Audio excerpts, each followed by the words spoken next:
Hello friends எல்லாரும் எப்படி இருக்கிறீங்க? நடிகர் விஜய் மொபைலில் தனியாக ஊர் சுற்றுறாராம். இந்த விஷயம் இப்போ ரீசெண்டாக வந்திருக்குதுங்க. அவர் 2 தொகுதியில் போட்டியிடுறாரு. ஒன்று பெரம்பூர், இன்னொன்று திருச்சி. அங்கெல்லாம் வேட்புமனு தாக்கல் பண்ணிட்டாங்க. அவருடைய சொத்து பத்து எவ்வளோ இருக்குது, 600 கோடிக்கு மேலே சொத்து இருக்குது அப்படின்னு, சொகுசு கார்கள் இருக்குது அப்படின்ற மாதிரியும் அவருடைய சொத்து பட்டியல் வெளியாயிடுச்சு. அதில் கடந்த வருஷம் 67,000 ரூபாய்க்கு ஒரு டிவிஎஸ் எக்ஸல் மொபைல் வாங்கியிருக்கதா அதில் பதிவு பண்ணியிருந்தாங்க.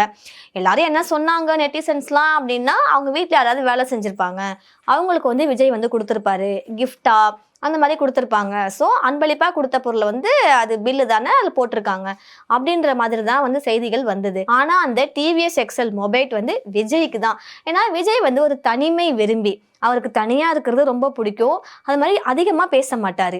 இதுக்கு பிஃபோரா, அதாவது தேர்தல் வரத்துக்கு முன்னாடி அதிகமாக பேச மாட்டார். அவரே சொல்லியிருக்காரு, 4 செவத்துக்குள்ளே உட்கார வச்சுட்டு பார்த்துக்கிட்டுருன்னு சொன்னால் கூட பார்த்துக்கிட்டு இருப்பாராம். அந்த அளவுக்கு அவர் ஒரு தனிமை விரும்பி, அவருக்கு தனியாக ட்ராவல் பண்ணவும் ரொம்ப பிடிக்குமா. ஆனால் பண்ண விடுவாங்களா மக்கள்? கண்டிப்பாக மாட்டாங்க. அவர் கையை தெரிஞ்சாலே கண்டிப்பாக ஒரு 10 லட்சம் பேர் ஓடி வந்துடுவாங்க அவர் கையை பார்க்கறதுக்கே.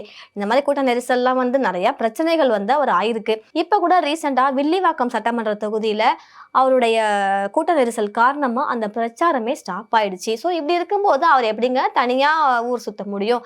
அதனால தான் இந்த டிவிஎஸ் எக்ஸல் மொபைல் வாங்கியிருக்காரு. அந்த மொபைலில் தான் ஹெல்மெட் போட்டுட்டு நார்மலான ஒரு பர்சன் மாதிரி பக்கத்தில் இருக்கிற ஷாப்புக்கெல்லாம் போகிறாரு.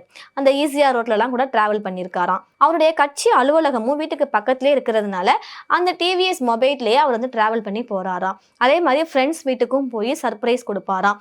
இதுக்கு பிஃபோரா சூப்பர் ஸ்டார் ரஜினிகாந்த் அவர்கள் இந்த மாதிரி மாறு வேஷத்தில் வெளில வருவாங்க, நம்ம கேள்விப்பட்டிருப்போம். அதே மாதிரி விஜயும் டிவிஎஸ் எக்ஸல் மொபைலில் ஹெல்மெட் போட்டுட்டு யாருக்கும் தெரியாத மாதிரி, யாரும் கண்டுபிடிக்காத மாதிரி தனியாக ட்ராவல் பண்ணியிருக்காராம். அது அவருக்கு பிடிச்ச விஷயம் கூடவும் இப்படின்ற மாதிரி செய்திகள் இப்போ வலம் வந்த விதமாக இருக்குது. ஸோ இதை பற்றி நீங்கள் என்ன நினைக்கிறீங்க அப்படின்றத எங்களுக்கு கமெண்ட் செக்ஷனில் சொல்லுங்கள். தேங்க்யூ.